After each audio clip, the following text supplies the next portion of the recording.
This is episode 14 of Untangled Faith.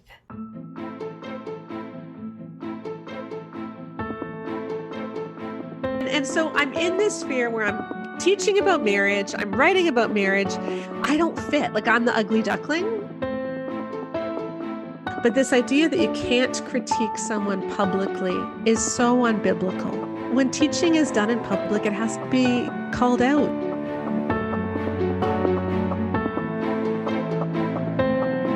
This is Amy Fritz, and you're listening to Untangled Faith, a podcast for anyone who has found themselves confused or disillusioned in their faith journey. If you want to hold on to your faith while untangling it from all the things that are not good and true, this is the place for you.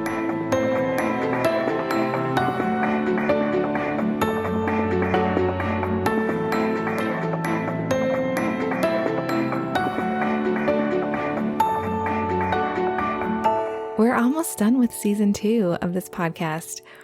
So the first season is like Lorelai Gilmore would call her practice pancake, but I'm still sort of finding my legs and finding my way here. And I am thankful you've listened. I'm thankful for the reviews on Apple Podcasts.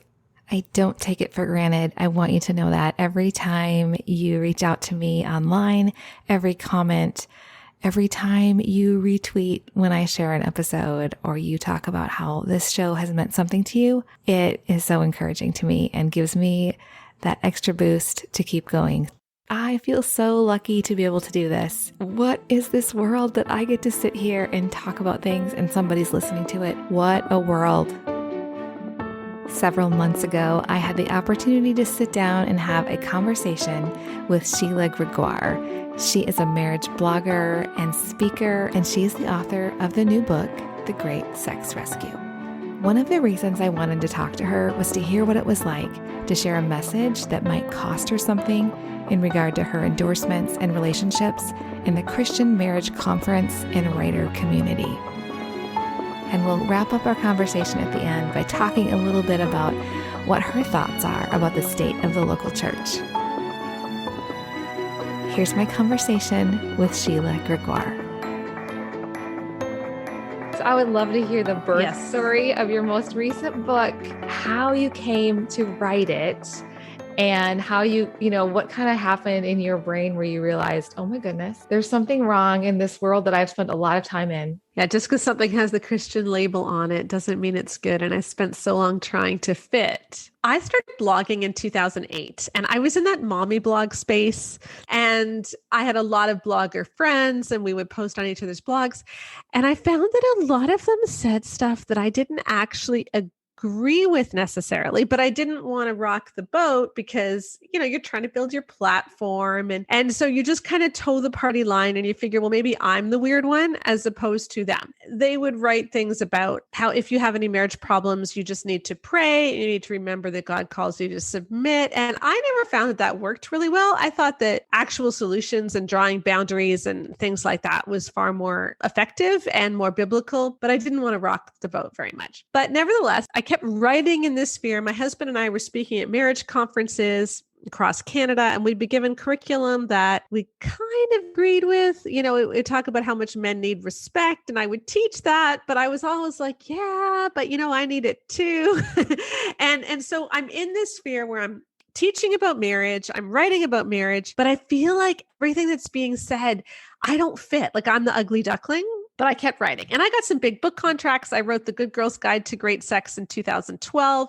My blog started transitioning more and more and more to sex and then my traffic grew because who knew people like talking about sex. And then it was 2.5 years ago. It was January of 2019. I was procrastinating one day. I had a migraine. I didn't want to work. I was finding every excuse in the book not to work. And I was on Twitter and I saw people talking about this concept of how men need respect and women need love. And women were saying, well, actually, I need respect too. And I was thinking, yeah, so do I. And it occurred to me that in my closet upstairs, I had this mountain of Christian marriage books that I had never read. The marriage conference we speak at had given us this huge box of all the best-selling marriage books, but I hadn't read them because I have this real fear of plagiarizing. So I hadn't opened the box, but I got out Love and Respect. Being the sex person that I am, I didn't read the whole book. I just turned to the sex chapter, which is only about like 10 pages long. And I read this thing and that changed my life because I saw how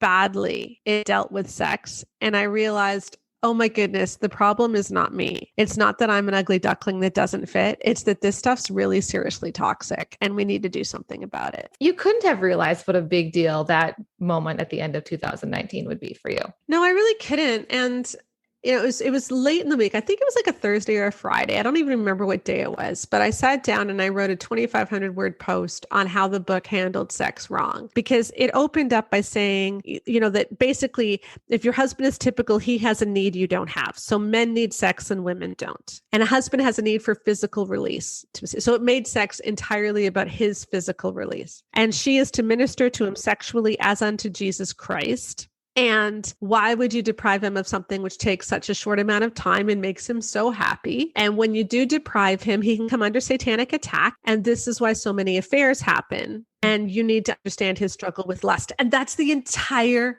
message. I have that book. I had that book. I think I read the first chapter. I just didn't finish it. I never felt the need. It did not speak to me. I think we probably got it in like 2010. I don't know when it came out actually. 2004. And everybody was reading it. Everyone was talking about it. And I was like, well, I guess I should get the book. I don't think I realized until you started talking about it, how dangerous some of these things can be if we are not trauma informed, if we're not actually thinking about power issues and all those things that can come into even marriages that we assume from the outside are just great. Mm-hmm. I'm very grateful that you kind of turned that light bulb on and started that conversation. One of the reasons I wanted to talk to Sheila and knew her story would interest you is because of her decision to speak up. She saw a message that was damaging to marriages, and she knew that blowing the whistle on it could cost her a lot. Did you think when you started talking, this might be a problem for my career? I really did. And I was very scared. So I had this post written, and then I kind of had this vision of what the next week on my blog was going to look like, what I wanted to tackle if that post went well. I had never really called out people by name before. I'm a very large blogger. I was getting about 1 million page views a month at this point. My marriage blog is one of the biggest in the Christian space, to lovehonorandvacuum.com. But I had never called anyone out by name. And I went into church that Sunday. I had the post all ready to go for Monday. I just didn't know if I was going to put it up or not. Yeah. And I was praying and I said, God, I don't know what to do. I don't know if this is what I should do. And the pastor that day was preaching on 2 Chronicles 20. And it's the story of when the Israelites are surrounded by enemies and they're not sure what to do. And they get together and they pray. And they ask the Lord, and does tomorrow go down to the battle? For the battle is not yours, but mine. And it says it twice, tomorrow go down and fight. And I was sitting there and I had been praying, God, what am I supposed to do tomorrow? And it said, tomorrow go down and fight. And then when I got home, I read the rest of that story in 2 Chronicles 20. And it's all about how when they went down, they found everybody dead because their two enemies who had allied against them had fought each other in the night and killed each other. And so they just took the plunder. And that was when I started praying, God, take the plunder from those who are destroying women and give the platforms to those who will lift up women and heal couples and point them to you. And I said, it doesn't need to be me, God. I don't care who it is. Just take the platforms away from those who are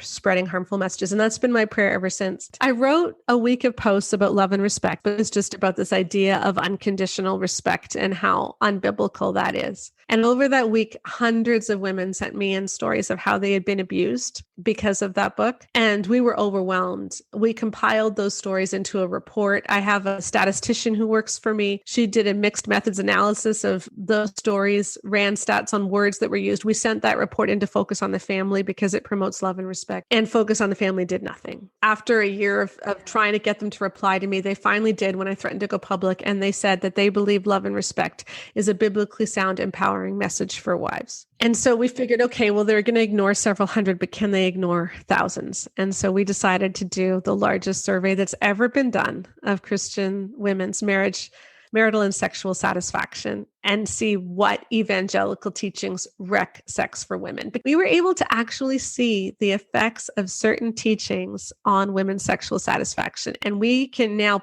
pin down what the evangelical world is saying that hurts women. And then we looked at the best-selling books and we found where those messages are located and which books are the most harmful. And we're trying to point people to something which is healthy instead. Did you think that there could maybe start a dialogue with some of these people that are writing books in the Christian marriage space? Did you expect that any of them would speak to you or respond to you? I mean, I don't want to call anybody out, but did you have hope, or did you kind of know, I don't think they're going to receive this well? I kind of knew they wouldn't, just because when we started calling out love and respect, the only reply, like I said, focus on the family, ignored us, and Emerson Eggers threatened to sue. And he kept writing blog posts, which were obviously about what I was saying without naming me or linking to me. It was like he was mirroring what I was saying. And the problem is all of these people are close friends. What was really hurtful to me is that I did have some big name authors that I won't name that I have been friendly with and whose books actually were quite healthy. That on our, we created a rubric of healthy sexuality teaching, a 12-point rubric. And some people whose books scored healthy and some others that I know whose books we didn't look at, they've always liked me. They've always promoted my stuff. They've always liked what I said, but they couldn't touch this because they didn't agree with calling out people publicly.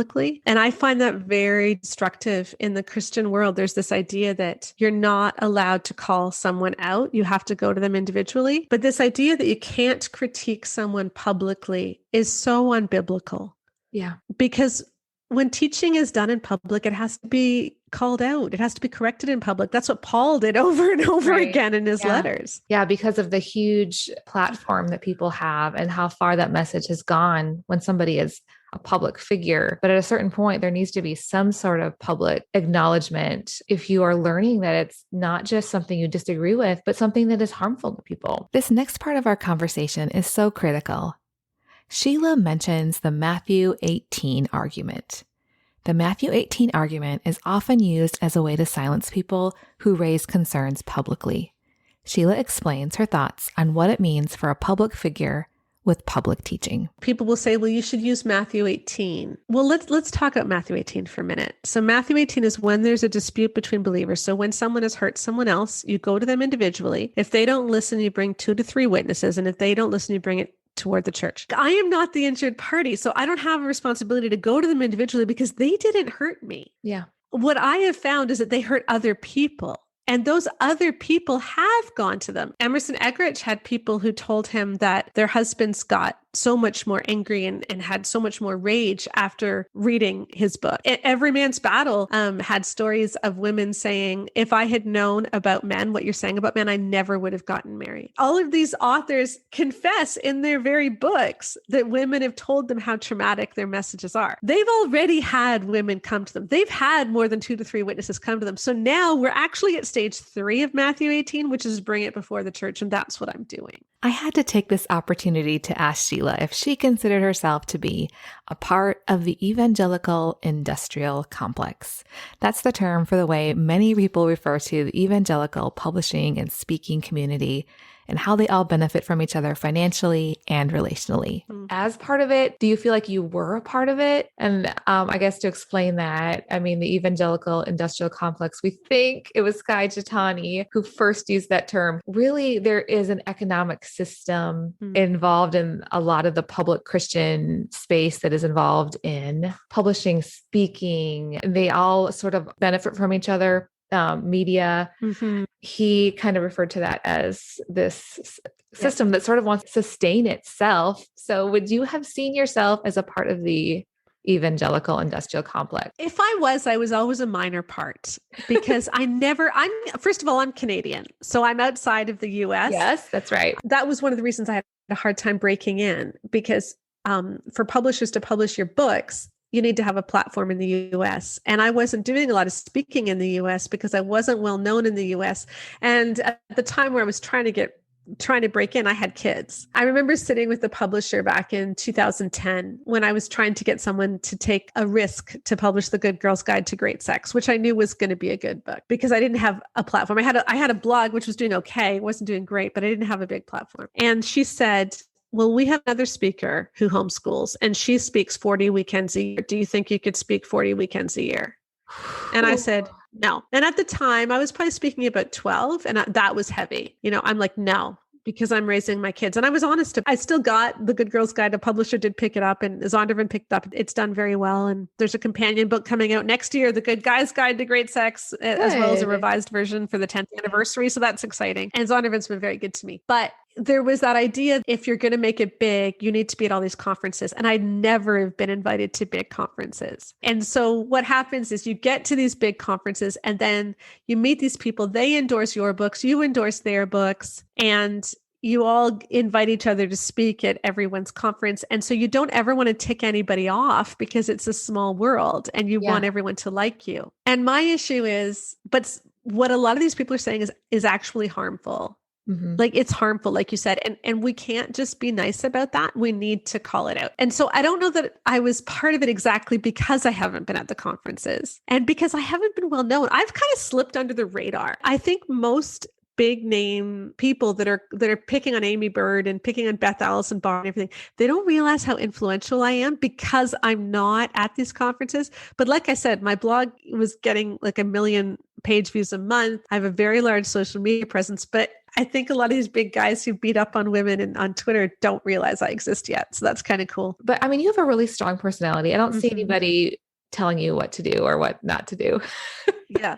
I think I've always said I do have a lot of freedom because I don't need a gatekeeper, because I don't need to get invited to conferences for people to hear about me because I have such a large online presence. I don't need that gatekeeper. And that allowed me to say what I wanted to say without worrying so much that people would diss me, because Focus on the Family can diss me all they want, but I still have a very large newsletter list. That really helped me, was not needing that gatekeeper and being able to speak to people directly. And it made me a little bit more brave. If everybody was mad at me, which I knew they were going to be after the book came out, it was okay because I could still speak to women. And the book's been selling really well. I've had a lot of pastors and counselors read it and say, I've never had a Christian sex book I could recommend. And now this is it. So that's been really encouraging. Sheila did end up losing some endorsements, but the ones that agreed to endorse her book are names I respect. Rachel Denhollander and Kristen Kobes-Dumais are two of those names. I feel so good about the list of names of endorsements on the back of your book. I look at those and I say, these are strong women, love Jesus, especially in regard to Rachel. She's trauma informed. She's not going to endorse a book that's going to hurt somebody. And she's not going to endorse something that she feels like is contrary to God's word. One of the first interviews I heard of you I would say this year, or maybe it was around the time you were getting ready to launch this book, was with Julie Royce. If you've heard her story, she had a book that came out right around the time where God was calling her to speak truth that was going to very much take away her ability to be promoted in that evangelical industrial complex. And when it came to making that decision, am I going to speak out of what I'm seeing? And at the time it was Moody Bible.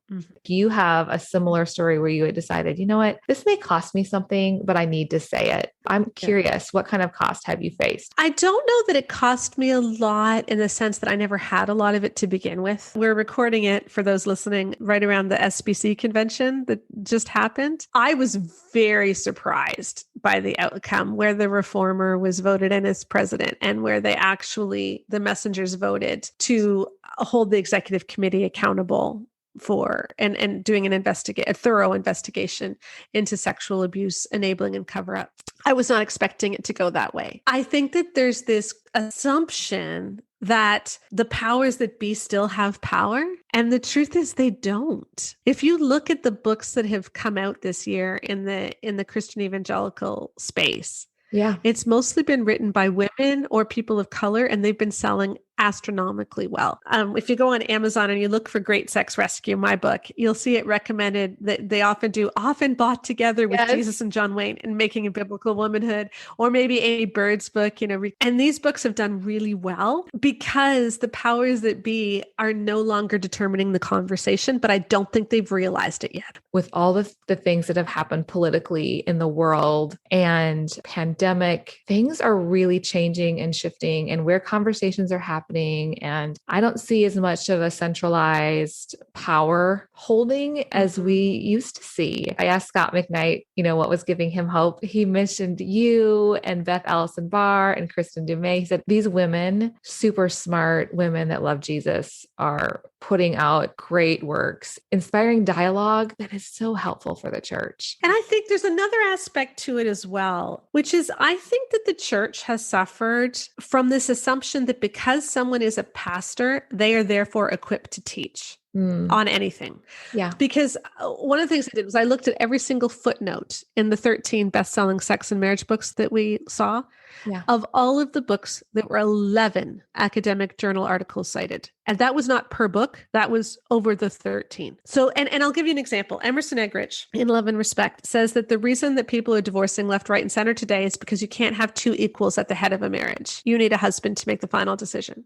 Actually, what we found is that when husbands make the final decision, even if they consult with their wives first, divorce rates increase 7.4 times. Wow. And that is in line with what John Gottman has also found out of the Gottman Marriage Institute. So Emerson Eggerichs made that statement with no proof. And in fact, the opposite is true. Marriages function much better when people decide things together and when there's collaborative decision making. But he didn't even put a citation for what he said. He was just able to state that. Here's another example from him.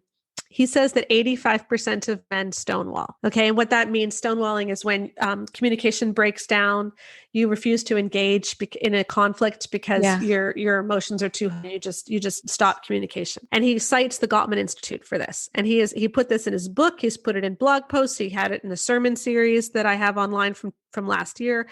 The actual statistic is that 85% of stonewallers are male. That's not the same thing. It's like saying 85% of murderers are male. That doesn't mean 85% of men are murderers. Those are very different things. And yet he didn't even understand, that's a pretty big error to make. And nobody has ever called him on it. Yeah. I don't understand that. And so what I'm asking the church to do is to have more discernment and use actual research.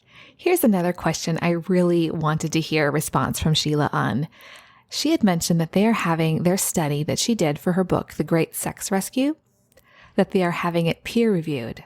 I really wanted to hear a response from Sheila on what she would do if the peer review found that her study was flawed. What happens if you hear back from the peer review people and they say, Sheila, we have a few questions and concerns with how you put together this study? Then we would answer those questions. We've already had ethics approval, so that's all good. But the thing is, we're working with Andrew Whitehead it used to be Purdue University. It just changed its name. I think it's like Indiana or something now. Yeah. But he has set up I'm going to get the acronym wrong. It's called the ARDA, but it's like the Archive of Religious Data of America or something. Like it's where all the data sets get put for any surveys on religion. And so they're going to be adding ours to that. He does this all the time. He's very comfortable with the way that we did our research. Joanna Sawatsky, who's our epidemiologist and who is responsible for all the stats, really knows we created a survey that was done to high standards. So I'm really excited about that. But let me give you an example of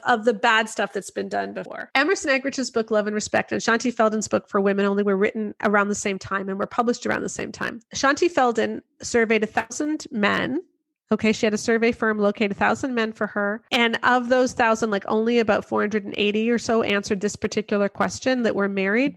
And she asked, would you rather be alone and unloved or inadequate and disrespected? Now, that question is problematic to begin with because you should know it's a double-barreled question because there's two options. For each answer, there's two options. So alone and unloved, inadequate, disrespected. So if they choose one, you don't know if they're responding to alone or unloved. Right? Or inadequate or disrespected. So it's a problematic question to begin with. Her pilot study said that they didn't know what the question meant. Her survey designer said it wasn't a good question and it was invalid, but she used it anyway. 72% of men chose they would rather be alone and unloved. So she used this to say, see, men prefer respect. And that survey question is what Emerson Eggerichs based his entire book on. Oh, wow. Okay. He actually footnotes it. It's quite a long footnote in Love and Respect. The problem is they never asked women. And when people have asked women the same question, women choose respect in roughly the same numbers. They created this whole idea that men need respect and women need love without asking women and based on a faulty survey question. Yikes. And that book has now sold 4 million copies, and it's not based on anything. And so I'm just saying, hey, can we raise the bar on what counts as research? I have to say that I'm still completely flabbergasted that the premise of a popular marriage book was based on a faulty study, and no one seemed to notice for so long. I am really grateful for your book because I think it's a gift to men and to women that you actually have the data to back it up, that I feel like I could recommend it to women coming out of really abusive experiences and it would not feel shameful or dangerous to her. One of the things we actually found is that some of the evangelical teachings about sex actually are traumatic. Our bodies interpret them as trauma. And the most traumatic one is what you were just talking about. This was the most traumatic message that we measured, is that women are obligated to have sex when their husbands want it. 43% of women reported being taught that. 39% believed it before they were married. And when you believed it, your chance of experiencing primary sexual pain, or vaginismus, which is a sexual pain disorder where the walls of the vaginal muscles, they contract, making penetration painful, if not possible. Your chance of having sexual pain, if you believe the obligation sex message, increases to almost the same statistical effect as prior abuse. And you think about that, if you're abused, basically the abuser is saying your needs don't matter. I get to use you however I want. Yeah. And that is the same message that the evangelical church is giving. It's highly traumatic. You've had a crazy couple of years. Maybe God would have brought you on this journey anyways. And I kind of see some natural progression in you as you tell your story. So tell me about that. I listened to your podcast from the end of last year where you talk about being church homeless with your daughter. Tell me about where you found yourself and kind of how what happened in that season for you of feeling like, I don't fit here. We don't have a church home. Yeah. And we were at two different, very evangelical churches, both for about 9 years. The first one I was really involved in when the girls were small. I gave my all to it. And I ran one of the praise teams. My husband was on the deacons board. And at one point, shortly after I took over that praise team, the deacons board started debating I was allowed to pray from the pulpit. And one particular Sunday morning, between songs, I had said, as we sing this next song, take the concerns of the week and in your mind, put them at the foot of the cross and leave them there and just look up at the Savior. And the debate was I preaching? Oh, wow. My husband was on the deacon's board. They debated for a year whether I was allowed to do that. And they said that after each service, they would debrief with me whether I stepped over the line. And I stayed and took it. And then a couple of years later, a bunch of stuff happened. We ended up leaving that one and went into another one where I focused mostly on the teen programs because that's where my girls were in. And I really enjoyed that. But then when they grew up and grew out of that,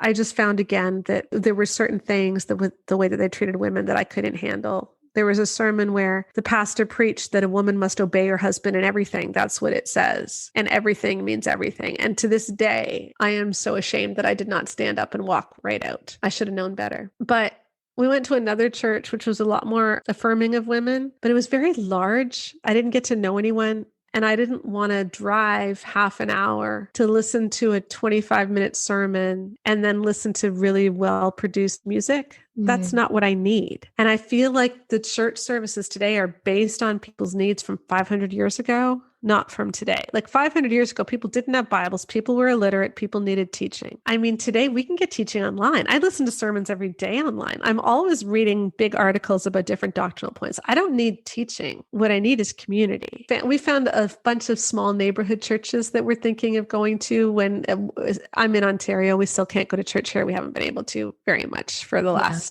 whole thing. So we've been watching different ones online and we've been thinking about, I don't know where we'll end up, but I also know so many of my friends who currently are not going to church, but who still believe. And so we're actually really looking at doing more of a home church model as well, because I'd like to keep a lot of them plugged in. I think we all just need to have safe spaces where we can talk about faith and talk about what it looks like to be a follower of Jesus as opposed to what it looks like to believe certain things, and to make that distinction between Christianity as a set of beliefs and Christianity as a way of life. Oh, yeah. And we need to get back to Christianity as a way of life. You think about how many times Paul writes about walking, as you walk in the Spirit, as you walk, and how Jesus talks about himself as the way. And we've distilled everything into what you believe. And I think that we're missing out on Jesus. Yeah. And I'm seeing a And huge so, discipleship gap for people where mhm, we're talking about things, but we're not actually looking like Jesus, especially in the South, in the US. Oh man, this COVID mhm, season and politics has been yeah, really brutal. And it just seems like, man, we should have been having conversations a long time ago about what it looks like to be a Christian and live that out yeah, in times where people disagree on things. What does it look like to actually reflect Jesus? It has been really, really painful. And I don't know what it mhm, will look like when everything's opened up again and people have the freedom to go back to church buildings everywhere around the world. Will they go back? And will they go back to the same places? There's a big percentage of people that took this as a chance to make a change. And I'm also seeing yeah, a good number of people that are like, I kind of done with this contemporary church thing and I want something more liturgical. Not that, I mean, every church has a yeah, liturgy, but they want something more traditionally yeah. liturgical. I'm seeing that. And we're actually going to use a liturgy in our home church. I'm so big on liturgy. I'm seeing people more drawn to a church that is not all about production on a Sunday morning. That's just much simpler. One of the things that has bothered me, because often I go to church as a time where I'm struggling. This has been a difficult, really difficult couple of years for us, just realizing how deep the rot goes. And I go into church and I don't always feel great. And then you're supposed to get all emotional during the worship. And I think what I like about liturgy is that you're just simply declaring truth and you're declaring it together as a community, whether or not you feel it right now. And I think there's something really powerful about declaring truth into existence and you're declaring what is true.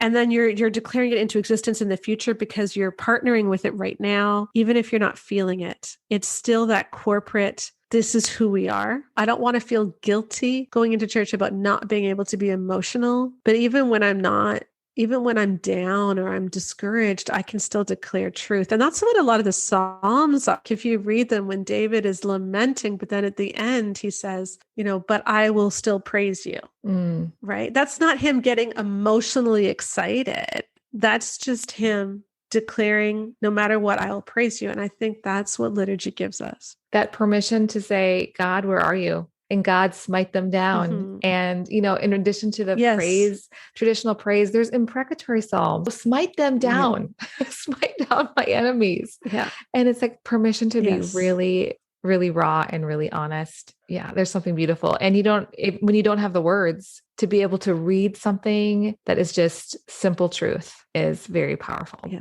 I guess I was going to ask you, how would you identify a safe and healthy church? If you're not planning on going back into a church building, maybe I don't ask that. I think we'll always be affiliated with somewhere. I almost see the home church as a way to make sure that a lot of the people that I love and care about, a lot of the teens that I mentored who are now in their 20s and married and aren't connected anywhere, that we stay connected as a community. And then maybe we plug into the whatever church that I don't know what it's going to look like. I don't want to go completely on my own, but I also know there's a lot of people that aren't going to go into a church building, but they would love to talk about a sermon that they hear online. They would love to just be part of that community. And so I don't know what it's going to look like. I really think this model of going to church to listen to a sermon and then to listen to a well-produced music thing when what people really need is to feel connected and talk is not the way to do it. Yeah. It would be my dream to just have like small groups of people that could just interact with scripture together. That would be amazing. It's funny. I think the churches that are going to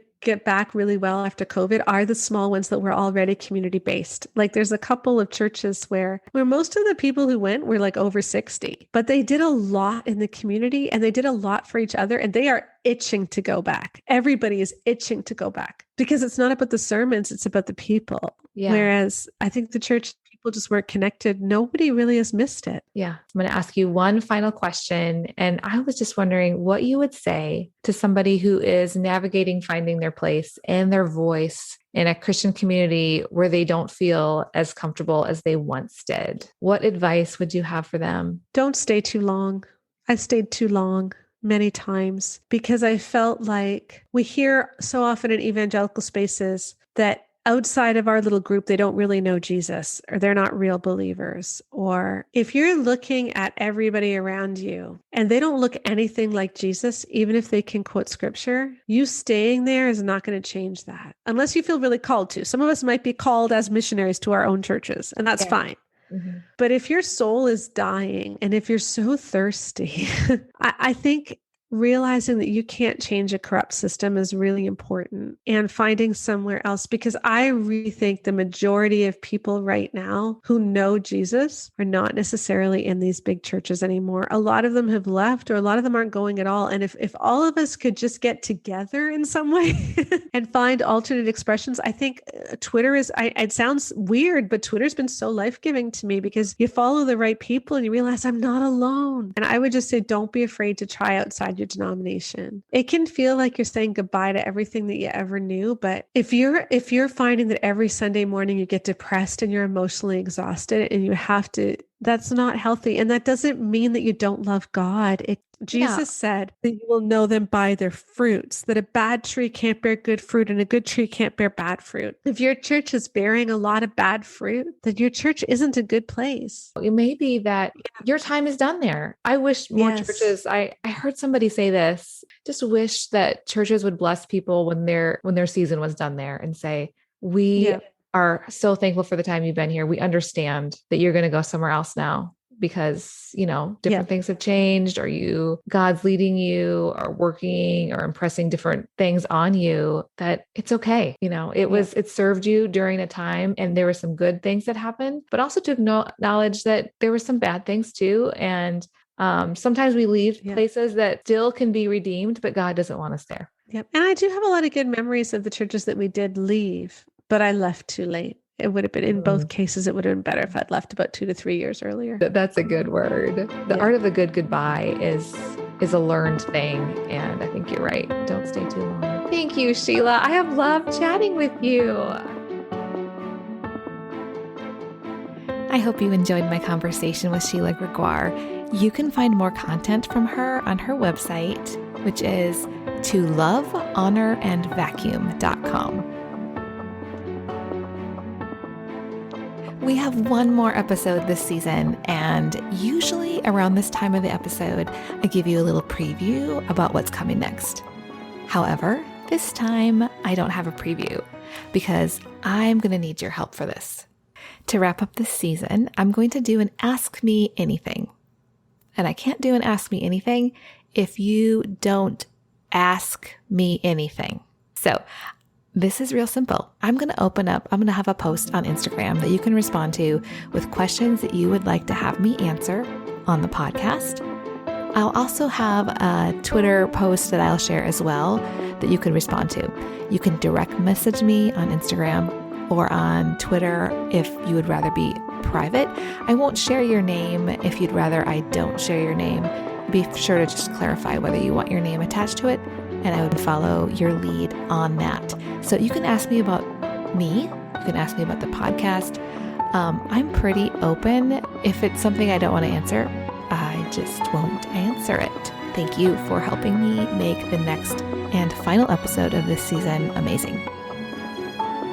If you enjoyed this episode, I would love it if you would share it with a friend and leave a review on Apple Podcasts. You can find me on Instagram and Facebook as Untangled Faith. And for transcripts and show notes, check out untangledfaithpodcast.com. See you next week.